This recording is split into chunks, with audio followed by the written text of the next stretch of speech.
Hello and welcome back to Deep Space Radio, where the stars are our stage and the universe is our audience. I am your host, Max, as always, and I'm thrilled to be guiding you through this cosmic journey.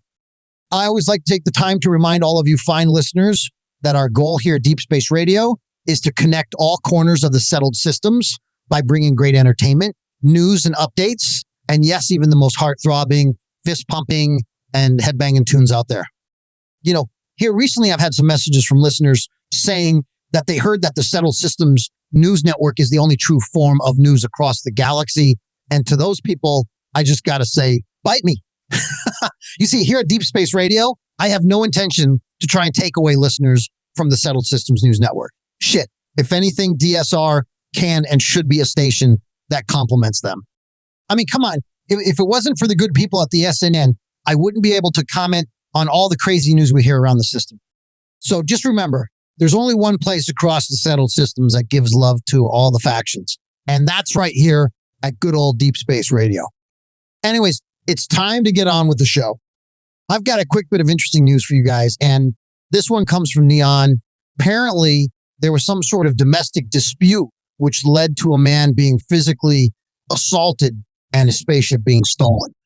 Wonder what kind of family matters caused a blow up that big. I mean, seriously, it must have been something major. Maybe something like the wife catches husband with the lady next door. Dad beats up daughter's boyfriend. My personal favorite, entire family gets high on Aurora and things go wrong. Anyways, the stolen ship was supposedly spotted somewhere near Mars in the Sol system. And if I'm reading this right, there seems to be a pretty hefty bounty out there for whoever can find it. This says he's offering 15,000 credits. Wow. Looks like old Maxi Pad here just might need to see about jumping in on that bounty. I mean, this station could always use the extra credits. Anyways, well, if you find yourself in the Sol system or around Mars, make sure you're keeping an eye and ear out for that missing ship. I mean, come on, stolen ships, family disputes, interstellar bounties, shit. You just might find yourself in the adventure of a lifetime. Okay, now it's time to move on and jam out to some awesome tunes from right here in the Settled Systems. This one is from the band The Jemison Boys out of New Atlantis and their new hit song called Sticks and Stones, Space is Home. Sticks and stones, space is home.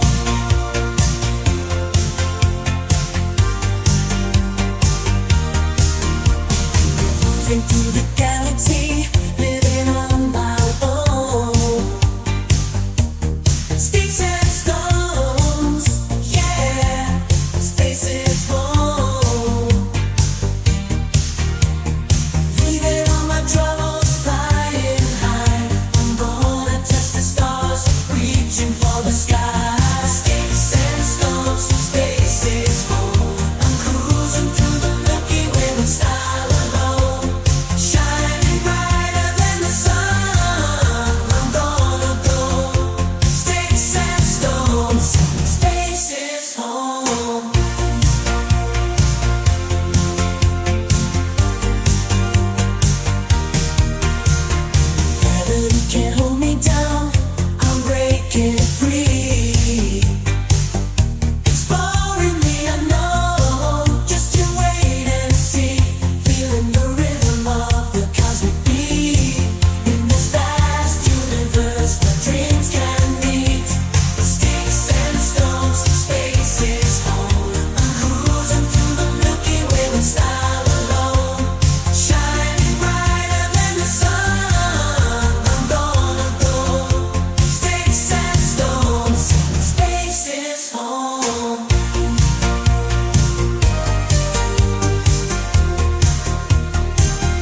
Sitting at the table feeling hungry inside. Got this pasta boiling, getting ready to dine. Red hot spaghetti, food of the stars for all boys and girls. From New Atlantis to Mars. When you're wondering simply what's the best, look no further than Red Harvest. Red Harvest, available at most vendors across the galaxy. Okay, so I've got some more news. Thanks to in-depth reporting from the Settled Systems News Network, we can now reveal further details about the passing of renowned industrialist Ron Hope that sent shockwaves throughout these settled systems. The whole thing started with an elaborate plan to seize land from innocent farmers through the use of a violent mercenary group known as the First. Apparently, this ruthless gang would intimidate, extort, and even resort to murder in order to acquire desirable farmland for Hope Tech. And here is the shocker. The whole fucking thing was orchestrated by Ron Hope. However, thanks to the efforts of a Freestar Ranger, they were able to uncover the truth and confront Mr. Hope. And it looks like that confrontation didn't end well because good old Ron Hope ended up dead. And so, despite all of Hope's attempts to cover up his wrongdoings, there was some sort of justice that prevailed. The Ranger responsible for taking down Ron Hope said he believes that he got what he deserved. I gotta say, hearing about those farmers suffering under the terror of the First, it's hard to argue otherwise. I mean, come on, all those farmers affected by all of Ron Hope's shit are left in the dark. Even though there's a lot of uncertainty to what the future holds for the once great corporation, the Ranger who exposed Ron Hope stated that he's not concerned about their future. He said, as a Ranger, his duty is to serve justice to the Freestar Collective, not worry about the employees of a corrupt company. He did, however, say that he does hope that Hope Tech can recover from this scandal and continue to be a great company, but also said there should be a thorough investigation into any other schemes hatched by Ron Hope. Anyways, that's enough news for the moment. Let's get back to the music. This next song has been a monster hit across the galaxy. Well, except to all the girls in Akila City. Honestly, I don't know what these guys were thinking when they wrote this song, but it sure is a banger. Anyways, sit back and enjoy the song by the band The Classic Rocks. This one's called The Girls of Akila City. Lost in the desert, trying to find a way. End up in a world of pleasure, but in a constant pain, the frontiers run wild. Just like Space Kids, cause the girls of Akila City ain't that pretty. Gotta run, run, run, take me home into that dark and day. Gonna have fun, fun, fun. Akila City, where the girls ain't pretty. As wild as the Ashtar, they wanna take your name. Make sure your ship is faster, or they'll surely steal your fame. The sand blows slowly, sure to make you dizzy.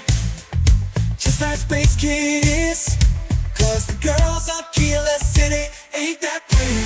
Gotta run, run, run, take me home into that dark and gray. Gonna have fun, fun, fun. Akila City, where the girls ain't pretty.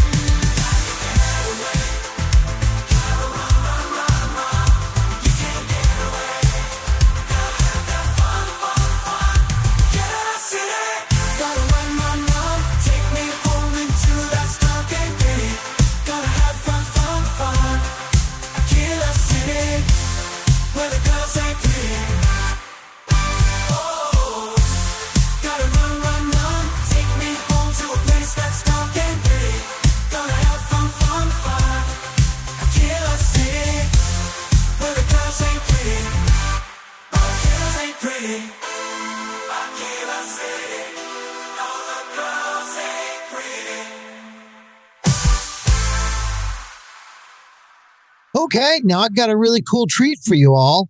A friend of mine over at the Settled Systems News Network hooked me up with an old interview that Gail Dunnigan had with Jasper, Kryx, the legendary founder of the Crimson Fleet. Now, I know all you Crimson bastards are really going to enjoy this. And for the rest of you, I think you might enjoy it as well. So without further ado, here's that interview. Hello, everyone. I'm Gail Dunnigan of SSNN, and this is Galactic Talk. My guest tonight is one of the most notorious criminals in the settled systems. His ruthlessness and desire for wealth has landed him squarely at the top of the wanted list for every major law enforcement agency in the galaxy. I am, of course, speaking of the self-appointed leader of the Crimson Fleet himself, Jasper Kryx. Good evening, Mr. Kryx. Good evening, Gail. Thank you for accepting my invitation. Yes, well, being blindfolded and then grav-jumped to what appears to be an abandoned mining facility isn't exactly what I'd call an invitation. Well, I'm sure you're not surprised that your request for an interview would come with some very specific conditions. Frankly, I was a bit surprised to receive any type of response at all.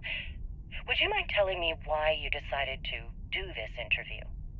Because there comes a time in every pirate's life where they have to make an extremely important decision. Do they take a leap and become one of the most legendary pirates in history? Or do they simply sputter on, subsisting on freighters and deep space privateers? So are we to assume that you're taking the leap? That Jasper Kryx is moving on to bigger and better things in his life? That's spot on, Gail. That's exactly why you're here. Interesting. Well then, would you mind sharing with us exactly what your particular leap entails? In due time. There's no rush. In fact, I'd say we have at least 12 hours before the authorities trace this broadcast. Plenty of time to discuss whatever you like. Oh, all right then. Perhaps the best place to start this interview would be at the beginning of your career.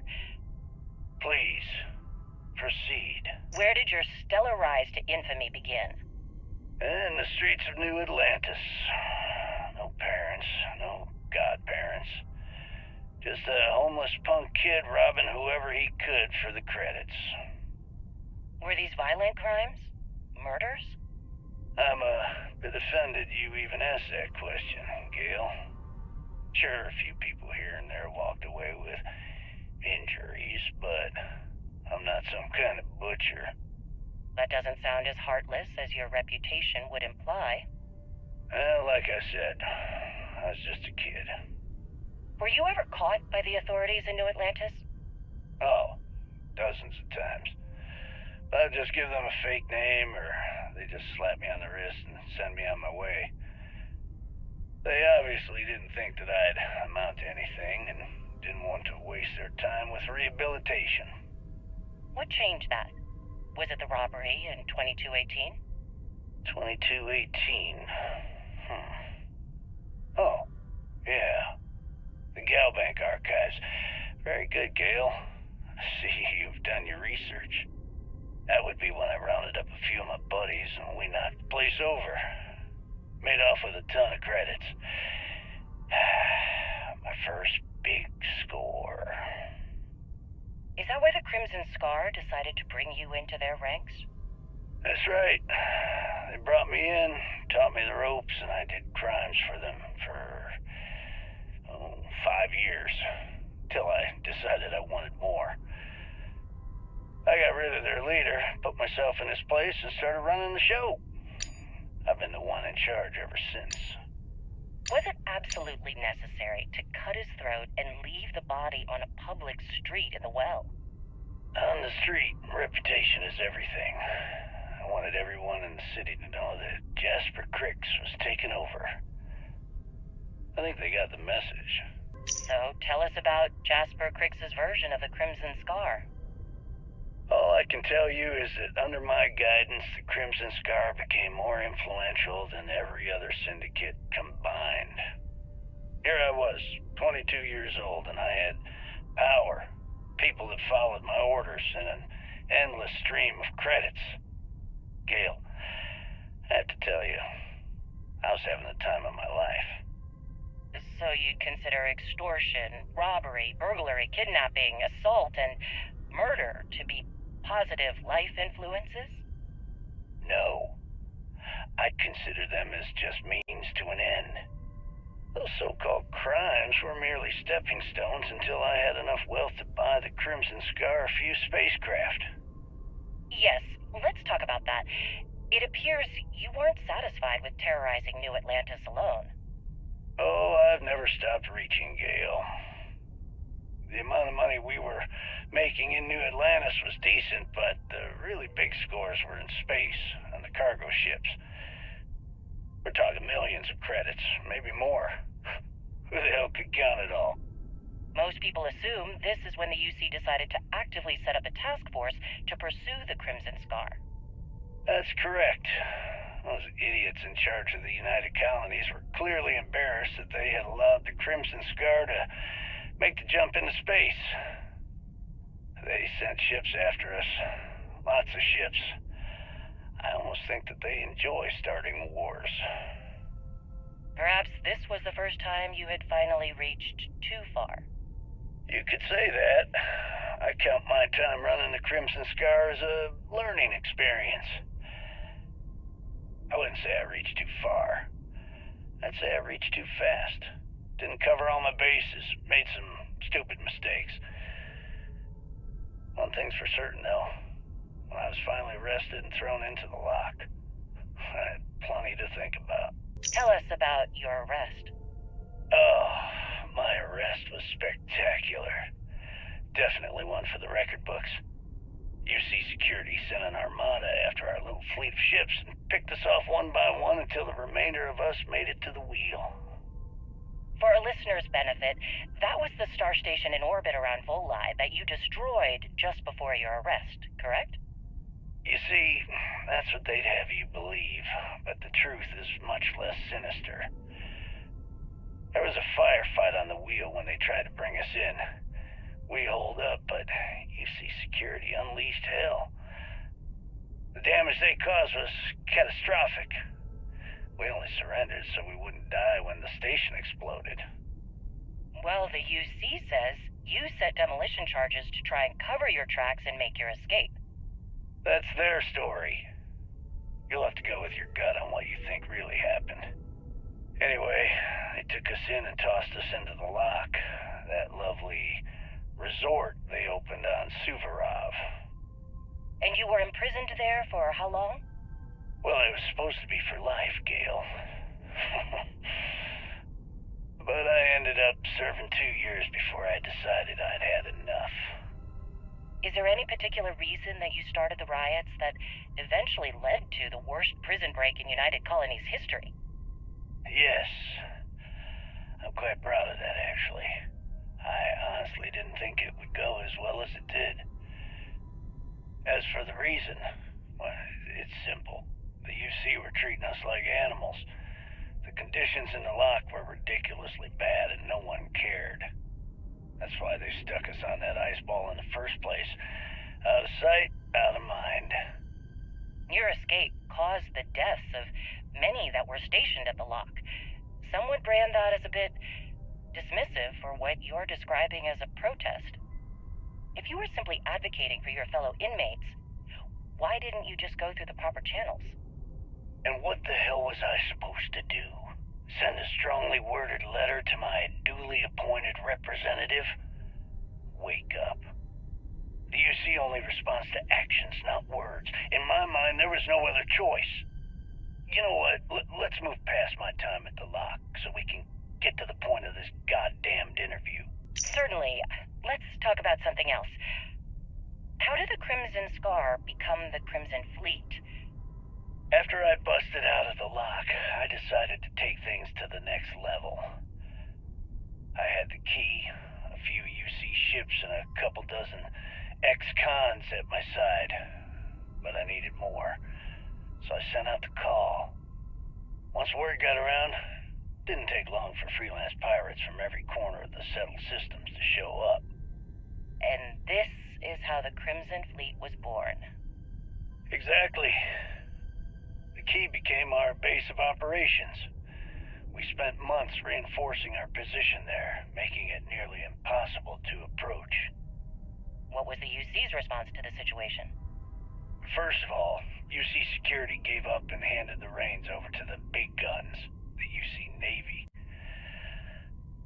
The Navy in turn sent ships to attack the key. I'd say there have been 3 major attacks over the last few years. And as you can tell by the fact we're having this interview, all the attacks were embarrassing failures. Do you feel these embarrassing failures led them to form UC SysDef? Absolutely. They've clearly given up and decided to shove the responsibility onto a separate division. That way, in the public eye, the UC Navy can move forward, proud and strong, while UC SysDef continually takes all the blame. It's all about PR spin for them, Gale. That's how the UC operates. Kinda disgusting, don't you think? Sounds a bit like you're trying to deflect attention off the atrocities the Crimson Fleet commits on a daily basis. Atrocities, huh?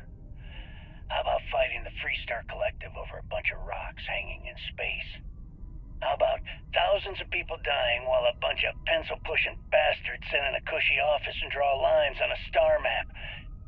Maybe the United Colonies should stop the bullshit and take a hard look in the mirror to see who the monsters really are. Tell us what the future holds for the Crimson Fleet. Changes are coming, Gale. Huge changes. Crimson Fleet will soon be a much bigger player in this little game between the members of the settled systems. That's quite a bold statement. Would you care to elaborate? Well, let's just say that I'm on the brink of a score so large, it makes everything else pale in comparison. Beyond that, you'll just have to wait and see. If you aren't willing to discuss the details, why grant SSNN this interview? Simple. I refuse to allow the UC to spin or bury the story, making it sound like they're in complete control of the situation. I'm gonna tell you right now, they aren't.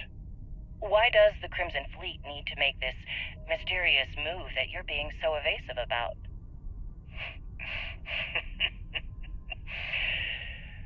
I know SysDef instructed you to draw this meeting out as long as possible. So let me sum this up. I intend to make sure that the Crimson Fleet becomes the United Colonies' worst nightmare. And nothing, I mean nothing in this universe, will stop me from achieving that goal.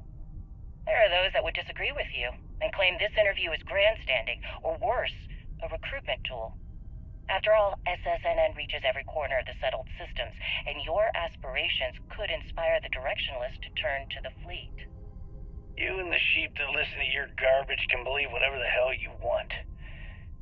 If you were so worried about what I had to say, you wouldn't have allowed yourself to be brought here. Let me just ask you one final question before we wrap up. Fine. Go ahead. When is enough going to be enough? How many credits does Jasper Kryx need until he's satisfied? I should have expected you to ask such a stupid question. How the hell could you ever understand? You with your fancy education and your sheltered upbringing and your cushy media job? Me, I came from nothing. Everything I own, I've literally drawn blood to gain. There's no need to get personal. I'm simply trying to state the facts so that our listeners can make judgments of their own. Lady, I got news for you. Half of your listeners think I'm a hero. The other half are scared out of their goddamn minds, and they should be. Perhaps we should talk about something else. No, that's it. We're done. Can you guys get her the hell out of here? Make sure she takes all this sound equipment with her. Well, that's it then. Thank you for your... Actually, before you go, Gale, there's one more thing I would like to say. Yes, of course. What is it? When you broadcast this interview on SSNN, I want you to remember that I'll be listening. If you edit even one word or manipulate my voice to change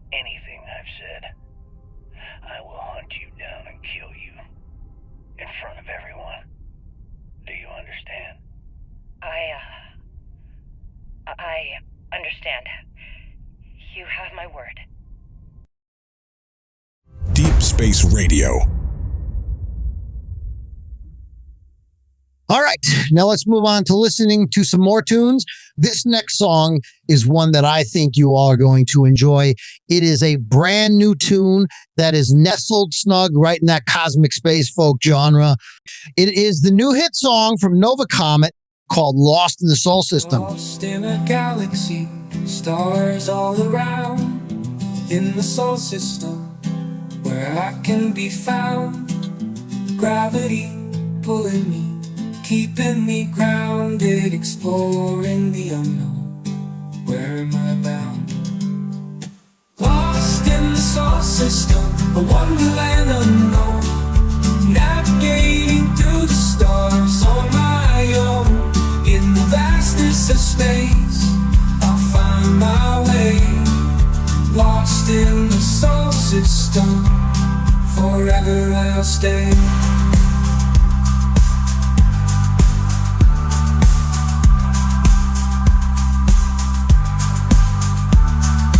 Into the abyss, through this cosmic sea, searching for answers, what will I see? Planets aligning in celestial dance, losing myself in this interstellar expanse. Lost in the Sol System, a wonderland unknown, navigating through the stars on my own. In the vastness of space, I'll find my way. Lost in the Sol System, forever I'll stay.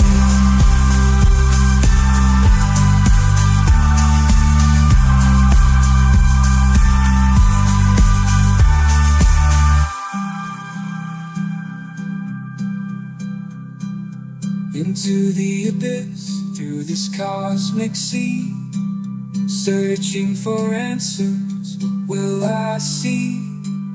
Planets aligning in celestial dance, losing myself in this interstellar dance.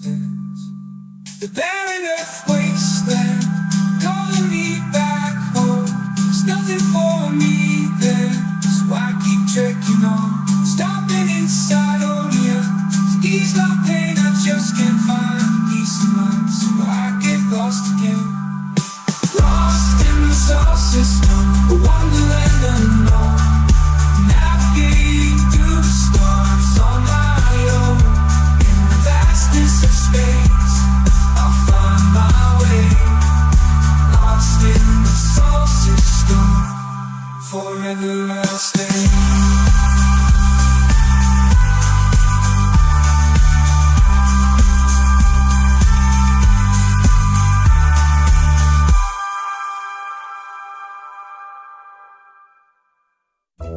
Hey, do you have like tons of shit? Like so much junk that you have nowhere to keep it? Well, come on down to Trade Authority, where we will buy literally anything you want to sell. Want to sell some guns? Yep, we'll buy those guns. What about a spacesuit? You bet we'll take it. We'll even buy that half-eaten, moldy, rotten sandwich that you've been saving for some reason. Like you keep saying you're gonna eat it, but it just keeps sitting in your inventory, getting more and more moldy. Trust me, we'll buy that crap too. So what are you waiting for? Come on down to Trade Authority, where your shit becomes our shit. Trade authorities are located in Akila City, New Atlantis, Sidonia, Gagarin Landing Kiosk, Neon, New Homestead, The Den, The Key, Hopetown, and Paradiso. So I know I've told you all that my home is back in Neon, and I've also told you about all of the issues we are seeing across the galaxy from people's addictions to Aurora. Now, I feel like I need to make sure and set the record straight that I am still against the buying, selling, and possession of illegal contraband. However, there is a band called the Luxites that is taking the galaxy by storm. And man, oh man, they have a song about Aurora that makes me actually want to try some. But Mom, I promise you don't have to worry. Your precious Maxi Bond will never, ever, ever try Aurora. Anyways, we are, however, going to listen to this amazing song called Aurora in My Lungs by the Luxites.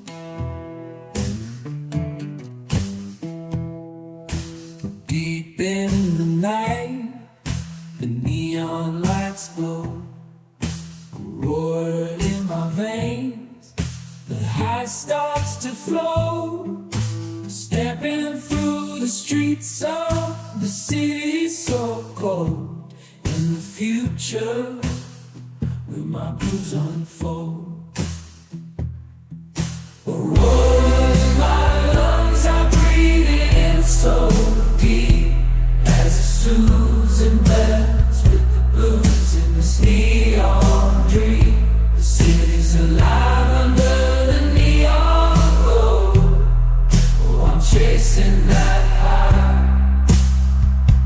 Don't you know, I need that feeling, that moment to escape. Aurora in my lungs, oh, oh, oh. The visions in my blood, it's my electric desire. Lost in the darkness, skin burning like a fire. In the neon night, I'm just trying to survive. In this unpredictable world, on the Aurora I ride. Aurora in my lungs, I'm breathing in so deep as it soothes and blends with the blues in this neon dream. The city's alive under the neon glow. Oh, I'm chasing that high. Don't you know, I need that feeling, that moment to escape. Aurora in my lungs. Aurora, don't you know? Aurora, oh, oh, oh. Aurora, I gotta go.